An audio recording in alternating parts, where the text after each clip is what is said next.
Vous êtes-vous déjà demandé ce qui fait qu'une histoire nous touche vraiment? Est-ce que c'est juste l'écriture ou la force des personnages? Eh bien aujourd'hui, on va se pencher sur un facteur qu'on oublie souvent, mais qui est absolument crucial, le timing.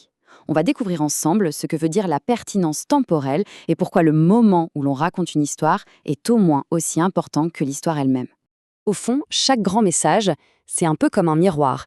Il reflète la réalité de la personne qui l'a créé, bien sûr, mais aussi l'époque dans laquelle on vit. Mais attendez, ce n'est pas tout. Il y a un ingrédient secret, une petite étincelle qui change tout. C'est quand ce message est en parfaite synchronisation avec notre présent. Bon, mais alors, pourquoi est-ce que ce timing est si fondamental? Définissons un peu mieux cet élément clé. Alors, la pertinence temporelle, qu'est-ce que c'est concrètement? Imaginez ça un peu comme une fenêtre d'opportunité.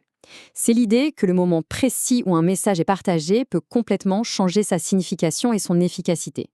En gros, l'idée, c'est que ce n'est pas juste ce qu'on dit qui compte, mais c'est surtout quand on le dit. Et la source le dit de manière assez brutale, en fait. Même le message le plus fort, le plus juste, il peut ne servir à rien du tout si le moment est mal choisi. C'est une idée toute simple, mais quand on y pense, c'est assez terrifiant, non? Ok, passons à un cas concret.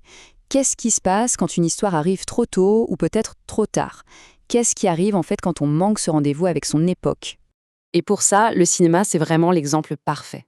Pensez-y, un film peut être un vrai bijou, super bien réalisé, avec une histoire en béton, mais si son message ne parle pas aux gens à ce moment précis, eh bien, il fait un flop.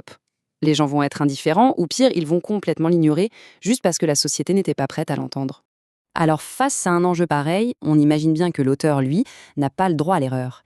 Tout ça, ça demande une préparation, mais alors minutieuse. Donc voilà le truc. Dès le tout début du projet, l'auteur doit penser à deux choses avec une précision d'horloger. D'abord, quand est-ce que l'histoire va sortir? Et ensuite, comment est-ce que le message va être délivré? Chaque détail a son importance.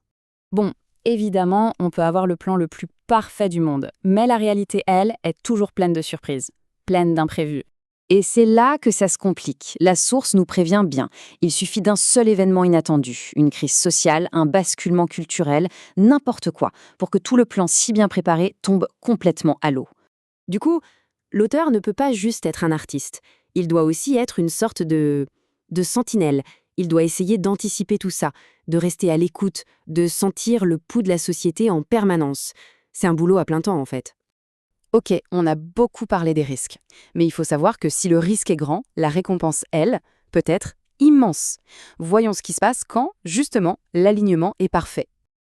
Et c'est ça qui est intéressant, cette histoire de timing, ce n'est pas juste une façon d'éviter de se planter. C'est aussi, et peut-être même surtout, la clé pour créer quelque chose d'exceptionnel. Imaginez ce moment où un message qui a du poids, un message important, rencontre une société qui est pile prête à le recevoir, qui en a besoin même. Là, c'est là que la magie opère. C'est comme une fusion. Le résultat, eh bien, c'est le jackpot. C'est l'alignement parfait des planètes. Le succès n'est plus seulement une question de chiffres, de box-office, il devient culturel. Et voilà la consécration suprême. Le film dépasse son époque. Il devient un chef-d'œuvre intemporel. Quelque chose qui reste, qui marque les esprits pour des générations et des générations. Tout ça, au final, ça nous amène à une grande question. Puisque cette alchimie parfaite entre un message et son époque peut créer des chefs-d'œuvre, la question qu'on doit se poser, c'est aujourd'hui, maintenant, quelle est l'histoire que notre monde a le plus besoin d'entendre?